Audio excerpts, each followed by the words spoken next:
Les deux. Ben, j'ai été chanceux. Moi, j'ai joué contre les meilleurs de tous les temps.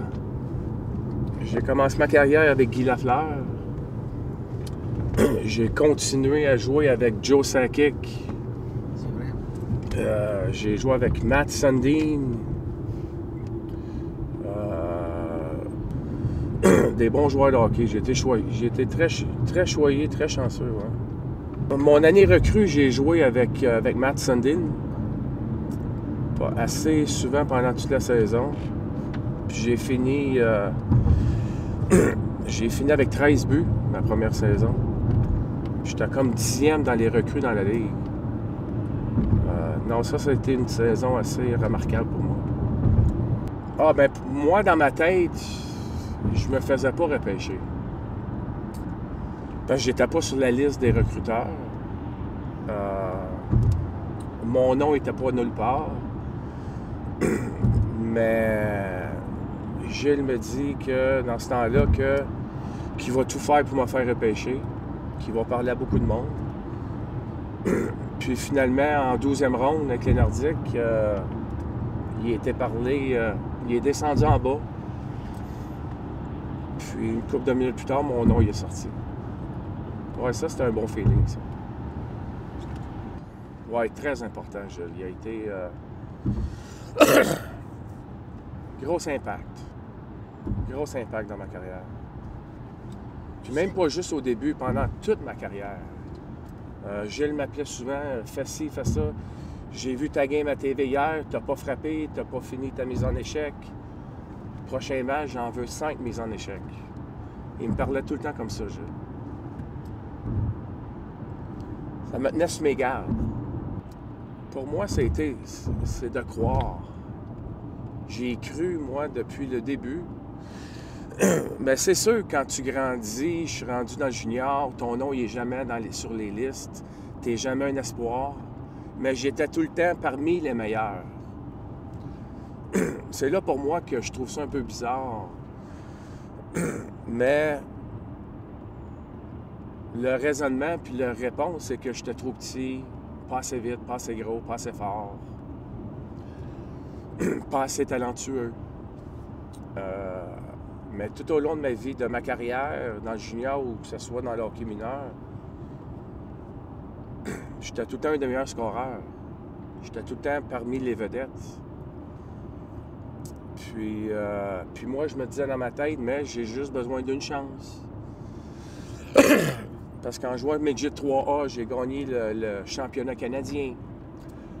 J'ai été choisi meilleur avant du tournoi au Canada. Je me suis tanné junior, j'ai fait les matchs d'étoiles.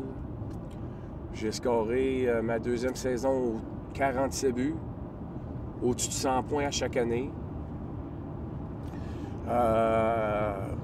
Oui, il y a des fois que je me décourageais, mais j'avais tellement confiance en Gilles. Je disais, Claude, tu vas avoir au moins une chance, puis quand tu vas avoir ta chance, profite-en. Manque pas ta chance. Exactement. Mais j'ai eu besoin d'une deuxième chance. Parce que quand je me suis fait repêcher, je me suis en allé au camp d'entraînement l'année suivante. Après 4 jours, je suis parti. Ils m'ont coupé après 4 jours.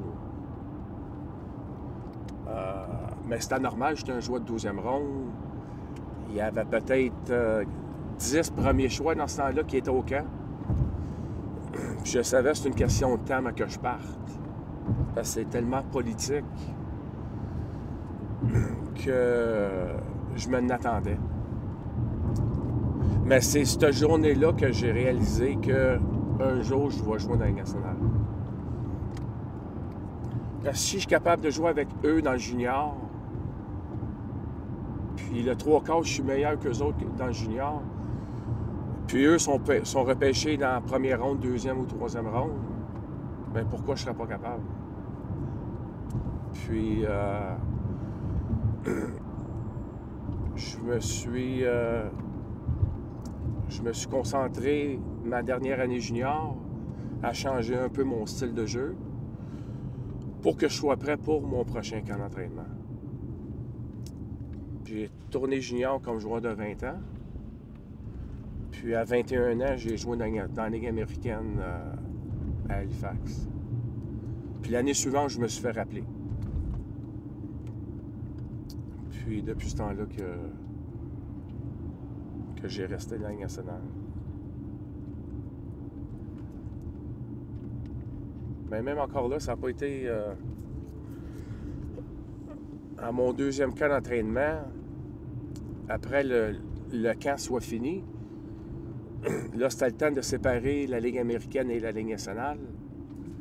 Puis ils m'ont envoyé avec la Ligue américaine. Puis j'avais pas de contrat encore, là. Ils n'ont pas voulu me donner de contrat encore. Ils n'étaient pas sûrs encore. Même si j'avais connu un bon camp. Le problème dans ce temps-là, c'est que les Nordiques ne gagnaient pas dans ce temps-là. C'est-à-dire qu'ils étaient souvent derniers. Puis il y avait souvent les premiers choix. Alors, moi, quand je suis arrivé surtout mon deuxième camp, juste au centre, il y avait Sakic, Stachny, Paul Gillis, puis il y avait trois joueurs de centre qui étaient des premiers choix, qui essayaient de faire le club. Alors pour moi, c'était... Hey, ça va être tough faire le club, là, si je veux faire le club. C'est là que j'ai réalisé qu'il faut que je change mon style de jeu. Parce que sinon, je ne peux pas compétitionner avec les Sakic, les Stachny puis cette gang-là. Voyons, j'étais un petit gars, moi, j'étais un petit 12e ronde. Il n'y a pas d'affaire ici, lui, dans le sens. Puis j'ai changé mon style, puis je suis arrivé au camp, c'est une chose en tête, c'est d'avoir un contrat. Faire le club, c'était pas ma priorité, là. C'est d'avoir au moins un contrat pour que je sois capable de jouer dans la Ligue américaine. Puis à partir de là, mais en souhaitant de me faire appeler un jour, puis c'est ça qui est arrivé. Plus complet, que je te dirais, plus complet. J'ai tout le temps aimé jouer dans le trafic, j'ai tout le temps aimé le jeu physique, mais j'étais quand même plus offensif, plus finesse d'un sens. Pour finir mes mises en échec, frapper, être dans les coins plus souvent, être plus en avant du filet, toutes ces choses-là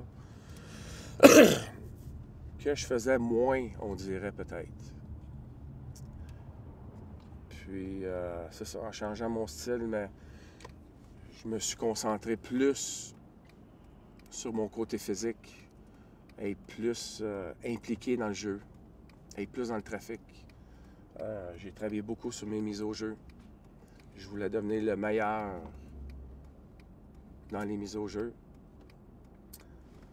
Si je devenais le meilleur sur les mises au jeu, mais j'avais encore une meilleure chance de faire le club. Je pense que c'est très important, les mises au jeu. Toutes ces choses-là, ça me troquait dans la tête. Puis j'ai tout mis ça ensemble. Puis je suis devenu le joueur que je suis devenu. Mais j'avais cette qualité-là, moi. Même tout jeune, j'avais cette qualité-là pour quoi faire pour être meilleur. Même si j'étais le meilleur, il fallait que je devienne encore meilleur. Je savais en grandissant qu'éventuellement que je vais jouer avec tout le meilleur au monde. Puis c'est important que je sois le même calibre qu'eux. Mais non, je pourrais dire que je l'ai fait moi-même, ouais. Je dirais pas que c'était moins sérieux, mais c'était... Aller prendre un verre après match, même à la maison, que ce soit sur la route, c'était normal. Puis moi, j'étais pas comme ça. Je voulais pas le faire, ça. Oui, je l'ai fait de temps en temps, comme tout le monde. Mais 90% du temps, non, je le faisais pas. Parce que ça, c'est une chose que je savais que ça me nuirait plus tard. Puis j'ai pas voulu le faire.